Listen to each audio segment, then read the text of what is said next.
Como funciona o mundo ao nosso redor? O que é real? Essas são perguntas que têm sido debatidas não apenas nas ciências e na filosofia, mas também nas profundezas da nossa própria consciência, desde o começo dos tempos. Existe uma realidade física que é independente de nós? Ou será que a própria estrutura de tudo, incluindo o espaço e o tempo, é moldada pelas percepções daqueles que o observam? Quando refletimos sobre a realidade, tendemos a assumir que o que vemos ao nosso redor é uma representação fiel do mundo. Mas, ao investigar mais profundamente, encontramos duas perspectivas distintas sobre como percebemos a realidade. A neurociência e a filosofia, ambas oferecendo respostas diferentes sobre a natureza da realidade. A neurociência nos diz que o nosso cérebro é responsável por criar a realidade que experimentamos. Ele recebe informações através dos nossos sentidos e constrói um modelo do mundo, uma interpretação do que está à nossa volta. Essa interpretação é o que chamamos de realidade. Com base em experiências passadas, o cérebro faz previsões sobre o que acontecerá a seguir. Mas quão preciso é esse modelo? Será que ele realmente reflete a realidade? Ou estaremos vendo o mundo de maneira distorcida? As ilusões de ótica são um exemplo claro de como nossos cérebros podem ser facilmente enganados por simples estímulos visuais. Vamos ver alguns exemplos disso ao longo do vídeo. Do outro lado, a filosofia nos apresenta uma visão diferente. A realidade existe independentemente de nossas mentes. Segundo essa perspectiva, a realidade objetiva está além da nossa percepção e pode ser entendida pela razão e pela observação. A realidade não depende de nossa percepção. Ela existe de forma absoluta, independentemente de estarmos lá para percebê-la ou não. Mas se confiamos nos nossos sentidos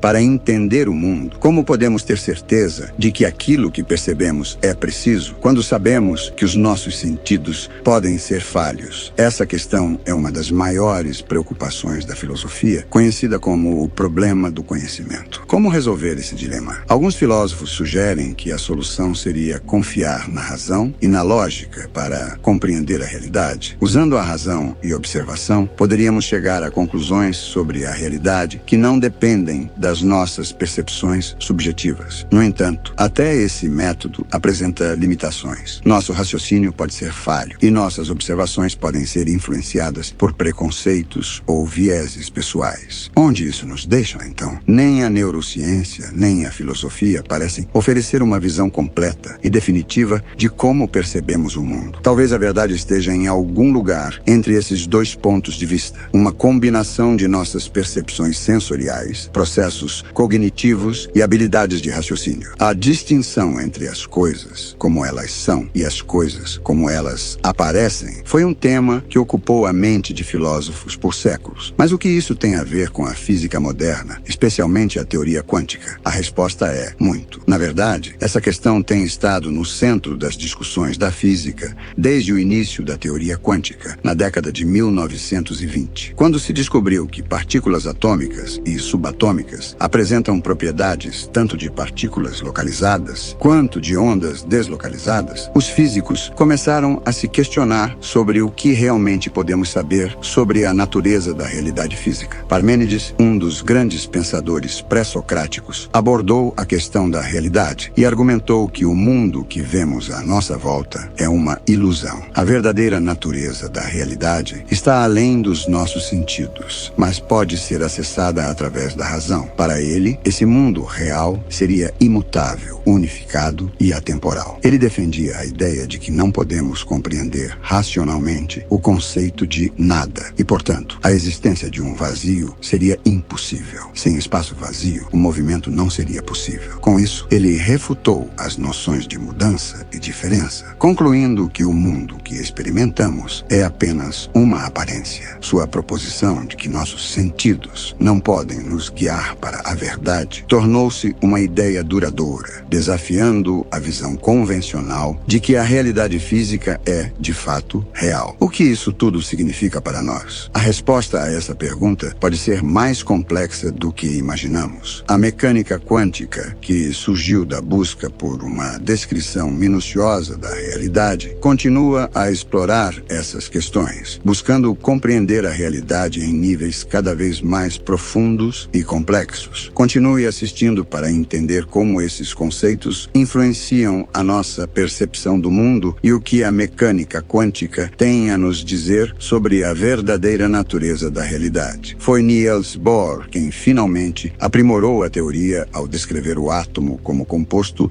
por um núcleo atômico carregado positivamente, com elétrons girando ao seu redor, como se fossem planetas em um mini-sistema solar. Contudo, as coisas começaram a se tornar extremamente desconcertantes. Quando o mundo que sempre esteve oculto a nossos olhos, o mundo do infinitesimal, começou a se revelar. O mundo microscópico mostrou-se fundamentalmente distinto da realidade que sempre conhecemos e que era explicada pelas leis da física clássica. As novas leis que regem esse mundo eram diferentes e nada mais parecia certo. No entanto, os cálculos da mecânica quântica, que são extremamente precisos, indicam que há uma realidade por trás disso tudo, uma realidade que está oculta de nossa percepção direta. No centro dessa investigação encontramos o conceito de reducionismo, a ideia de que fenômenos complexos podem ser decompostos em suas partes fundamentais. Quando pensamos no cosmos, isso envolve identificar as unidades mais básicas de matéria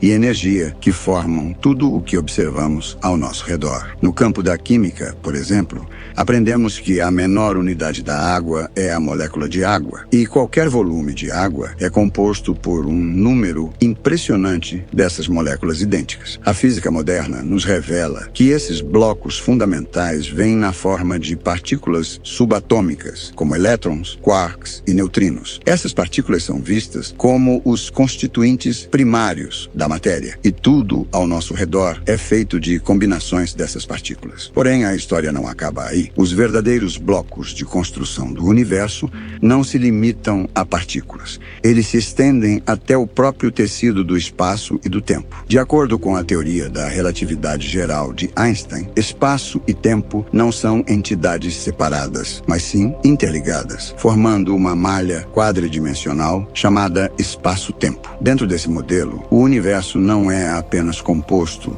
por partículas que se movem no espaço. Ele é uma interação dinâmica entre matéria e a curvatura do próprio espaço-tempo. Esse entendimento nos leva a fenômenos como a gravidade, que surge da deformação do espaço-tempo por objetos massivos. Com o passar dos anos, no entanto, os cientistas começaram a explorar novas ideias sobre qual seria o verdadeiro bloco de construção do cosmos. A teoria mais recente, que ganhou grande destaque, é a de que a realidade é, na verdade, feita de informação. Embora essa ideia possa soar abstrata à primeira vista, recentes avanços na teoria da informação mostraram que a informação é, de fato, uma parte essencial do universo. Podemos definir informação como uma medida da incerteza dentro de um sistema, ou seja, ela nos diz o quanto desconhecemos sobre determinado sistema. Isso se aplica a tudo, desde a posição e o momento de partículas até as propriedades de buracos negros. Dentro da mecânica quântica, a informação desempenha um papel central. O famoso efeito observador nos diz que o ato de medir um sistema quântico pode alterar fundamentalmente o seu estado. Isso sugere que o processo de medir ou adquirir informações é uma parte intrínseca do mundo quântico. Além disso, teorias como o princípio holográfico sugerem que a informação pode ser a própria estrutura do espaço-tempo. Essa ideia propõe que a informação de um espaço tridimensional pode ser codificada em uma superfície bidimensional, semelhante a um holograma. Isso sugere que o universo pode ser essencialmente holográfico, com a informação servindo como os blocos fundamentais da realidade. Essa ideia de que a informação ocorre tanto no nível macroscópico quanto no subatômico tem levado alguns cientistas a afirmar que a informação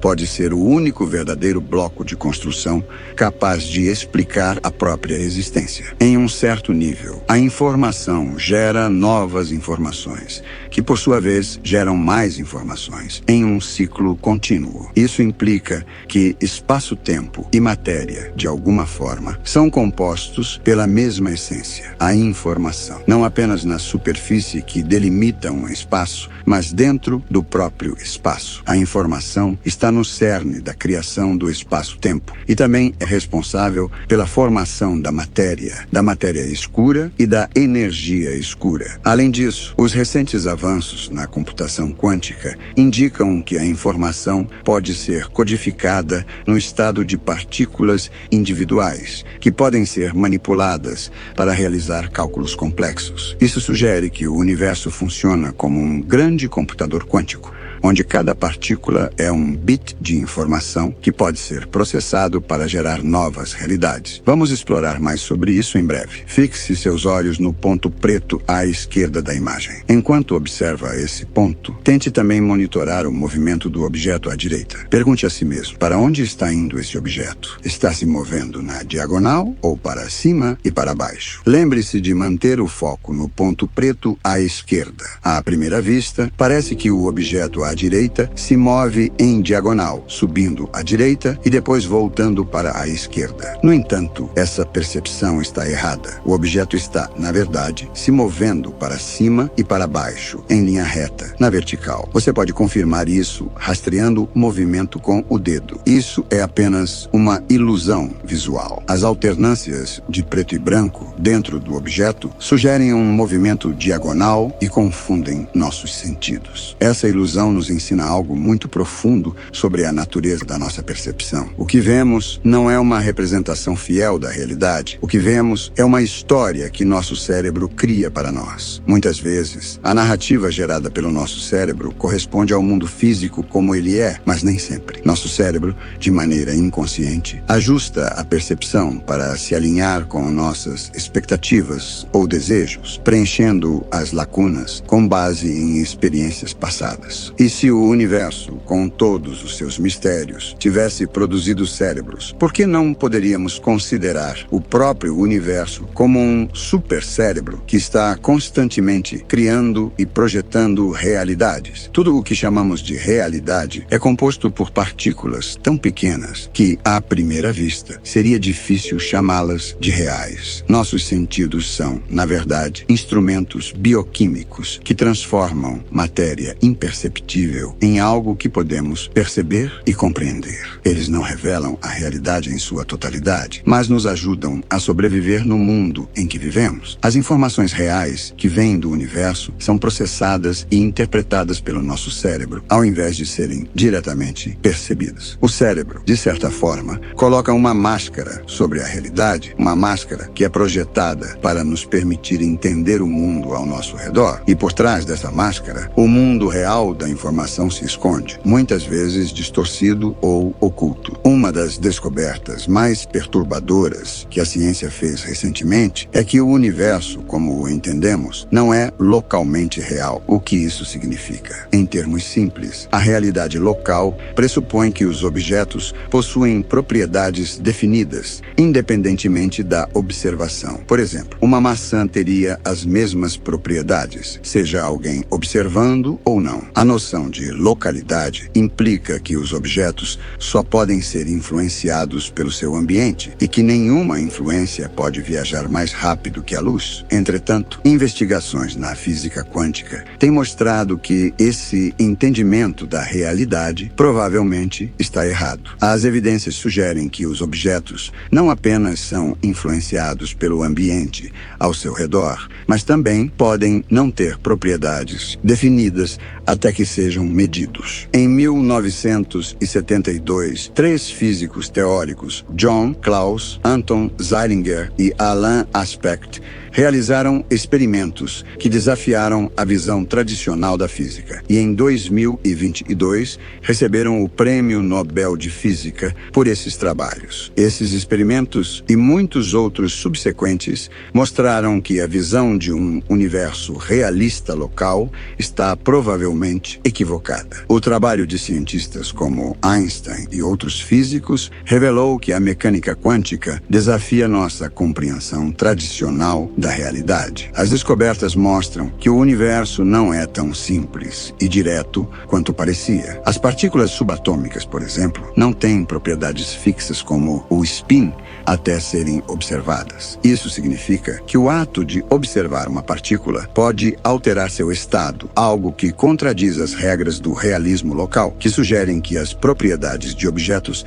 existem independentemente de nossa percepção. Em outras palavras, a realidade do universo parece depender da nossa observação. Um experimento que foi premiado com o Nobel demonstrou que duas partículas podem permanecer entrelaçadas de uma forma que desafia até mesmo a teoria da relatividade de Einstein, que estabelece que nada pode viajar mais rápido que a luz. Isso sugere que, em teoria, duas partículas poderiam estar em extremos opostos do universo e ainda assim interagir instantaneamente. Esse fenômeno é conhecido como não-localidade e implica que as interações quânticas podem acontecer à distância, sem depender da proximidade física entre os objetos. No entanto, ainda não sabemos com certeza se essas teorias são válidas ou se algumas delas são falsas. O que sabemos é que não podemos aceitar ambas como verdadeiras simultaneamente. E isso nos leva a uma reflexão profunda sobre a natureza da realidade. A nossa consciência desempenha um papel importante na maneira como percebemos o mundo. Ela filtra e interpreta informações sensoriais de acordo com nossas experiências passadas, crenças e preconceitos, tornando a realidade uma construção subjetiva da nossa mente. O conceito moderno de consciência é muitas vezes atribuído ao filósofo John Locke, especialmente em seu trabalho Ensaio sobre o Entendimento Humano, publicado em 1689.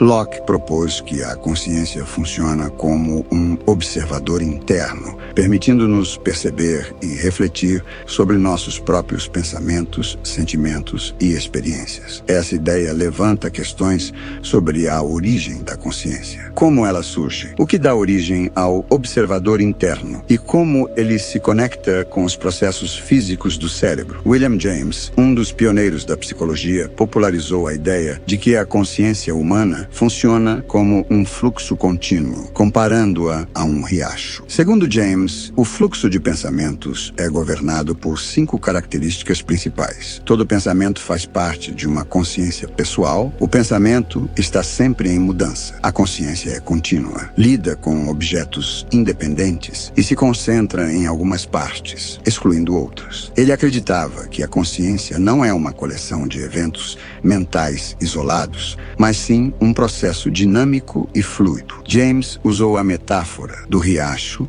para ilustrar como nossa consciência está sempre em movimento, com nossos pensamentos, sentimentos e percepções interagindo de forma constante. Ele via a consciência como um participante ativo, não apenas um observador passivo do mundo, e acreditava que nossas experiências cotidianas são moldadas por esse fluxo contínuo de pensamento. Nos últimos anos, ganhou força a teoria de que a consciência surge da integração do processamento de informações no cérebro. De acordo com essa teoria, a consciência não provém de áreas específicas do cérebro, mas é uma propriedade emergente, resultante das complexas interações entre bilhões de neurônios. Cada neurônio é como um pedaço de informação, contribuindo para um padrão geral de atividade que gera a consciência. No entanto, essa teoria ainda não resolve uma questão fundamental, porque alguns organismos, como os seres humanos e certos animais, possuem consciência, enquanto outros, como bactérias e plantas, não parecem tê-la. Isso nos leva a um mistério profundo sobre a natureza da consciência, que desafia nossa compreensão das leis naturais que governam o comportamento das partículas e o movimento da energia. Enquanto buscamos entender a origem da consciência e seu papel no universo, estamos diante de uma questão complexa que exige uma reflexão mais profunda sobre o que é real e como a realidade é percebida e vivida. A ideia de que a consciência pode não ter um propósito claro ou que talvez não ofereça benefícios evidentes é algo intrigante e, ao mesmo tempo, desconcertante. Mas o que se pode realmente concluir sobre a existência da consciência? Existem duas possibilidades que poderiam explicar sua origem. A primeira sugere que há forças invisíveis em ação, ainda além de nossa compreensão, que selecionam a experiência de consciência. Talvez existam pressões evolutivas que favorecem esse desenvolvimento, ou, quem sabe, fatores ainda desconhecidos que influenciam esse processo. A segunda explicação seria a de que a consciência é, na verdade, uma criação nossa, um produto que geramos enquanto seres humanos. Somos, então, os criadores da experiência subjetiva, dos qualia que compõem nossa percepção da realidade. Mas isso levanta mais perguntas. Para quem criamos essa consciência e como ela é recebida? Se estamos gerando algo, qual o propósito disso? Essas questões ainda estão envoltas em mistério, deixando-nos com mais indagações do que respostas. Agora, imagine que, em vez de estarmos em uma jornada evolutiva, estamos criando algo sem um propósito claro, algo que, aparentemente, não tem utilidade para nós mesmos. O próximo passo seria supor que talvez esse produto, chamado consciência, sirva a uma entidade externa, algo ou alguém invisível que nos observa. Isso nos leva à ideia de que a realidade em que vivemos poderia ser uma simulação criada por seres superiores. Em um mundo assim, o que consideramos ser nossa realidade cotidiana, as estrelas no céu, o chão sob nossos pés, nossos próprios corpos e mentes, seriam meras ilusões, elaboradas por um programa sofisticado. Este conceito já foi explorado em livros e filmes de ficção científica, como o famoso Matrix de 1999. E, surpreendentemente, muitos físicos e filósofos acreditam que a teoria de uma simulação pode ser plausível. De acordo com Nick Bostrom, um defensor dessa teoria, se estivermos vivendo em uma simulação, o universo que observamos seria apenas uma pequena parte de uma realidade muito maior. Bostrom escreveu sobre isso em um artigo seminal chamado Você está vivendo em uma simulação de computador, onde ele explica que gerações futuras poderiam ter computadores avançados capazes de criar simulações extremamente detalhadas, simulando até mesmo os nossos ancestrais. Segundo ele, a maioria das mentes que existem hoje não são originais, mas sim simuladas, criadas por descendentes de uma raça original. Isso nos leva a questionar: se isso for verdade, não seria lógico pensar que somos apenas mentes simuladas e não seres biológicos originais? Essa teoria ganhou força ao longo do tempo, especialmente na cultura popular e na comunidade científica. Por exemplo, o fundador da SpaceX e Tesla, Elon Musk, afirmou que a probabilidade de estarmos vivendo em uma realidade base é de 1 em bilhões. O físico Neil deGrasse Tyson também comentou sobre isso, afirmando que a chance de vivermos em uma simulação é maior que 50%. Mas a grande questão que permanece é: se vivemos em uma simulação, quem é o programador original? Algumas teorias sugerem que esses programadores poderiam ser simples adolescentes, brincando em seus computadores e criando vários universos em segundo plano. No entanto, é possível que sejam seres oniscientes, com um controle absoluto sobre nossa realidade. A teoria da simulação se baseia no argumento filosófico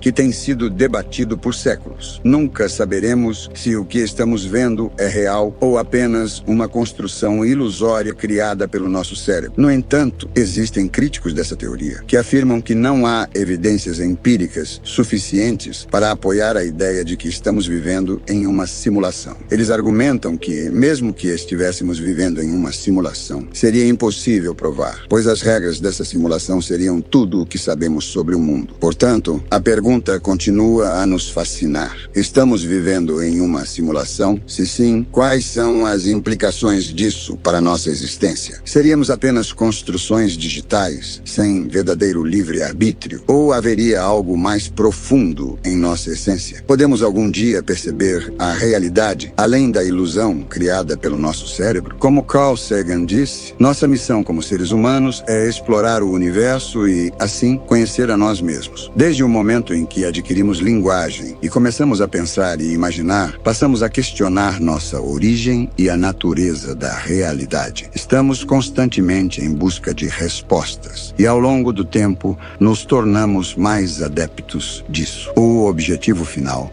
pode ser a descoberta da nossa origem e de tudo o que existe, incluindo o universo e as informações que ele emite. No final, a questão de viver ou não em uma simulação continua sendo uma questão enigmática e fascinante, que desafia a nossa compreensão do mundo e nos força a confrontar as limitações do nosso conhecimento e percepção. Enquanto isso, devemos continuar a buscar novas perspectivas e questionar a natureza da realidade ao nosso redor. E quem sabe, à medida que a ciência e a tecnologia avançam, podemos um dia encontrar as respostas definitivas para essas questões. Por agora, devemos manter a mente aberta e continuar explorando os mistérios do mundo, sempre buscando uma compreensão mais profunda sobre nosso lugar no universo. E enquanto isso, se você se sente atraído por essas questões e quer saber mais sobre a origem do universo e como ele se ajustou para permitir a vida, confira o vídeo sugerido na tela. Obrigado por assistir e não se esqueça de se inscrever para mais vídeos como esse.